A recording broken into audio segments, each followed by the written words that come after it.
Hello friends, welcome to மக்கள் சேவை channel. இன்றைக்கி நம்ம ஒரு முக்கியமான இன்ஃபர்மேஷன் பற்றி தான் பார்க்க போகிறோம். அதாவது தமிழகத்தில் ஆர்டிஇ இலவச கட்டாய கல்வி உரிமை திட்டம் குறித்து ஒரு முக்கிய அறிவிப்பை பத்திரிகை செய்தியில் வெளியிட்டிருக்காங்க. இப்போ இதை பற்றின மொத்த இன்ஃபர்மேஷன் தான் இந்த வீடியோ பார்க்க போகிறோம். இந்த வீடியோ ஸ்கிப் பண்ணாமல் ஃபுல்லாக பாருங்கள். அது மட்டுமல்ல, இந்த வீடியோ நிறைய பேருக்கு ஷேர் பண்ணுங்க. ஓகே, அதாவது தேசிய கல்விக் கொள்கை பார்த்தா பிஎம்ஸ்ரீ திட்டம் ஆகியவற்றை மாநிலத்தை அமல்படுத்தாததால் சமக்ரா சிக்ஷா திட்டத்தின் கீழ் வழங்கப்பட வேண்டிய 2152 கோடி கல்வி நிதி நிறுத்தப்பட்டிருப்பதாக கூறி தமிழக அரசு தாக்கல் செய்த மனுவை அவசரமாக விசாரிக்க உயர்நீதிமன்றம் திங்கட்கிழமை பார்த்தா மறுத்துவிட்டது அப்படின்னு சொல்லியிருக்காங்க. தமிழக அரசின் மனுவை விசாரித்த நீதிபதிகள் பிரசாந்த் குமார் மிஸ்ரா, மன்மோகன் ஆகியோர் அடங்கிய அமர்வு 2024 ஆண்டுக்கான மத்திய நிதியை நிறுத்தி வைத்திருப்பதாக கூறி மே மாதமும் இந்த ஆண்டும் கூட தமிழக அரசு மனு தாக்கல் செய்திருப்பதை கவனத்தில் எடுத்துக்கொண்டது. அப்போது நீதிபதிகள் கூறுகையில் எந்த அவசரமும் இல்லை, உச்சநீதிமன்ற கோடை விடுமுறைக்கு பிறகு இந்த விவகாரத்தை எடுத்துக்கொள்ளலாம் என்று தெரிவித்தது. கடந்த மே மாதம் இந்த விவகாரத்தில் மத்திய அரசுக்கு உத்தரவிட கோரி தமிழக அரசு தரப்புல உச்சநீதிமன்றத்தில் மனு தாக்கல் செய்யப்பட்டிருந்தது. அந்த மனுவில் சமக்ர சிக்ஷா திட்டத்தின் கீழ் மத்திய அரசு தனது கட்டாய பங்கை நிறுத்தி வைத்துள்ளது.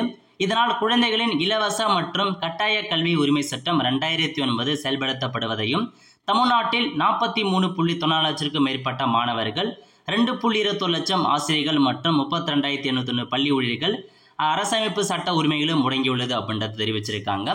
2024-25 நிதியாண்டிற்கான சமக்ர சிக்ஷா நிதியை தமிழ்நாடு, கேரளா, மேற்கு வங்கம் தவிர அனைத்து மாநிலங்களுக்கும் மத்திய அரசு வழங்கியுள்ளது. தமிழகத்தால் ஏற்றுக்கொள்ளப்பட்ட இருமொழி கொள்கைகள் காரணமாக மாநில அரசு மத்திய அரசின் தேசிய கல்விக் கொள்கைக்கு இணங்கவில்லை. ஆகவே 1/5/2025 முதல் உத்தரவு நிறைவேற்றப்படும் தேதி வரை அசல் தொகையான 2151.51 கோடியுடன் ஆண்டுக்கு 6% வட்டியுடன் சேர்த்து 2291 கோடியை மத்திய அரசு வழங்க வேண்டும் அப்படின்ற மாரி தெரிவிச்சிருக்காங்க. ஸோ நிலுவையுள்ள தொகையை பார்த்தா கொடுக்க சொல்லி தமிழக அரசு உச்சநீதிமன்றத்தில் பார்த்தா மனு தாக்கல் பண்ணியிருக்காங்க. ஸோ அதுக்கு பார்த்தா விசாரிக்கணும் அப்படின்ற மாரி தமிழக அரசு சொல்லியிருக்காங்க. மேபி இந்த அமௌண்ட்டை விடுவிக்கிறாங்க அப்படின்னா மட்டும்தான் ஆர்டிஐ நடப்பதற்கான வாய்ப்புகள் இருக்குது. அதிகபட்சமாக இந்த வருஷம் ஆர்டிஐ நடப்பதற்கான வாய்ப்புகள் ரொம்பவே கம்மி தான். இருந்தாலும் வரவேண்டிய தொகையை பார்த்தா மத்திய அரசுகிட்ட கோரிக்கையை வச்சிருக்காங்க.